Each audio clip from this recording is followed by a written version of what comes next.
दोस्तों, आज की इस वीडियो में हम एक और इम्पॉर्टेंट टॉपिक मानवाधिकार के बारे में बात करने वाले हैं, जिसके जिससे प्रीवियस ईयर में बहुत सारे क्वेश्चन पूछे गए हैं और इससे यूपी होमगार्ड में भी बहुत सारे क्वेश्चन पूछे जाएंगे। तो दोस्तों चलिए शुरू करते हैं। पहला क्वेश्चन है, मानवाधिकार पर संयुक्त राष्ट्र आयोग को किसके द्वारा प्रतिस्थापित किया गया था? इसका सही उत्तर है संयुक्त राष्ट्र मानवाधिकार परिषद। इसका गठन 2006 में किया गया था तथा मुख्यालय जिनेवा स्विट्जरलैंड में है।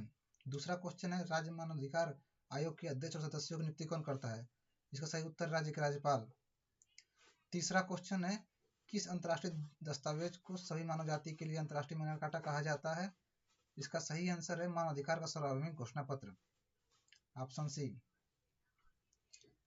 चौथा क्वेश्चन है, इनमें से किस अंतर्राष्ट्रीय दस्तावेज को कार्यान्वयन मशीनरी के बिना एक गैर बाध्यकारी साधन माना जाता है?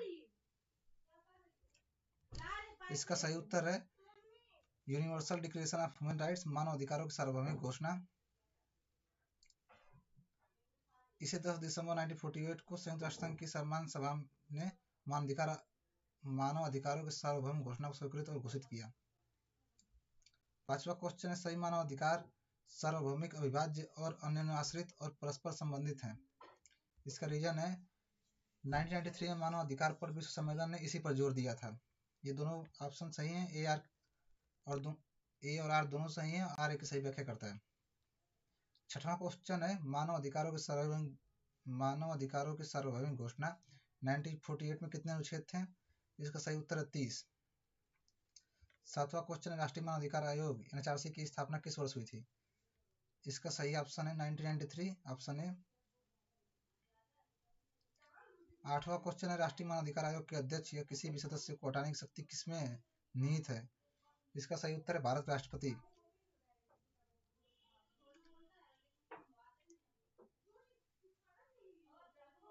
नौवां क्वेश्चन है, राष्ट्रीय मानवाधिकार आयोग के सदस्य की सेवानिवृत्ति की आयु 70 वर्ष है। 10वां क्वेश्चन है, किसे राज्य मानवाधिकार आयोग के अध्यक्ष किसी अन्य सदस्य को हटाने का अधिकार प्राप्त है? भारत राष्ट्रपति।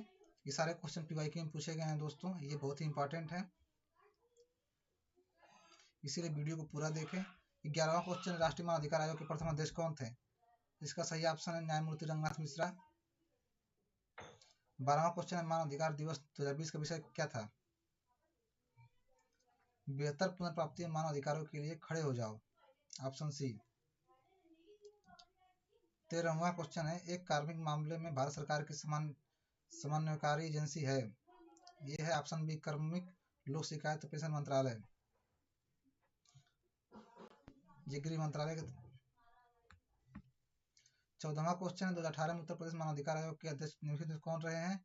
इसका ऑप्शन बी आंसर है एस रफत आलम। 15वां क्वेश्चन है, संयुक्त राष्ट्र द्वारा मानवाधिकार दिवस के रूप में कौन दिन मनाया जाता है? इसका सही ऑप्शन है ऑप्शन बी, 10 दिसंबर।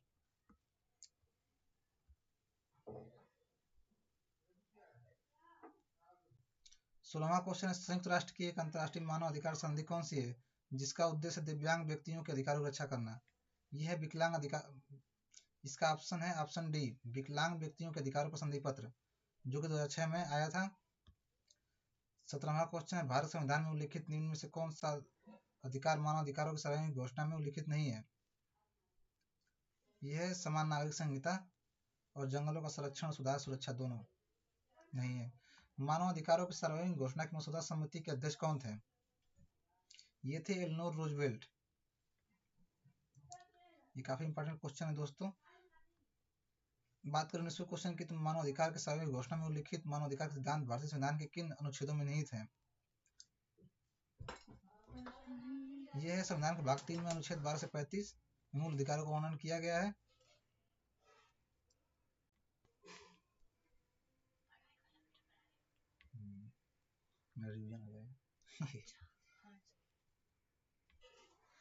मानव अधिकारों की सार्वजनिक घोषणा यूडीएचआर के अनुच्छेद 4 में किसका वर्णन है?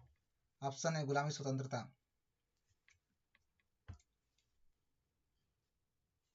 दोस्तों इसके 30 अनुच्छेद इंपॉर्टेंट है, जिससे प्रीवियस ईयर में बहुत सारे क्वेश्चन पूछे गए हैं। जैसे अनुच्छेद 16 है विवाह और परिवार का अधिकार, अनुच्छेद 17 निजी संपत्ति का अधिकार, अनुच्छेद 26 है शिक्षा का अधिकार। 10 दिसंबर को पूरे विश्व में मानवाधिकार दिवस मनाया जाता है। राष्ट्रीय मानवाधिकार आयोग भारत में कब स्थापित किया गया? इसका ऑप्शन 1993। वैश्विक स्तर पर मानवाधिकारों की घोषणा यूडीएचआर का वैधानिक रूप है। संयुक्त राष्ट्र सभा का सामान्य प्रस्ताव। आ रहे रख दीजिए, आ रहे रखिए। राज्य मानवाधिकार आयोग का अध्यक्ष होता है उच्च न्यायालय का सेवानिवृत्त मुख्य न्यायाधीश। मानवाधिकारों का प्रथम सम्मेलन किस देश में आयोजित किया गया था? ये आपका तेहरान में आयोजित किया गया था, जो कि ईरान की राजधानी है। इस सम्मेलन 22 दिनों तक मानवाधिकारों के विषय में विचार विमर्श हुआ। राष्ट्रीय मानवाधिकार आयोग का अध्यक्ष कौन होता है? इसका ऑप्शन है उच्चतम न्यायालय के पूर्व मुख्य न्यायाधीश। थाने में मानवाधिकार संरक्षण के लिए आप किस प्रकार कार्य करेंगे? उच्चतम न्यायालय के निर्णय डीके बसु बनाम पश्चिम बंगाल के निर्देश का पालन करेंगे। दोस्तों यही थे मानवाधिकार के टोटल 26 इंपॉर्टेंट एमसीक्यू जो कि प्रीवियस में पूछे गए हैं। आपको ये वीडियो कैसे लगे कमेंट करके जरूर बताएं। मिलते हैं आपसे नेक्स्ट वीडियो में।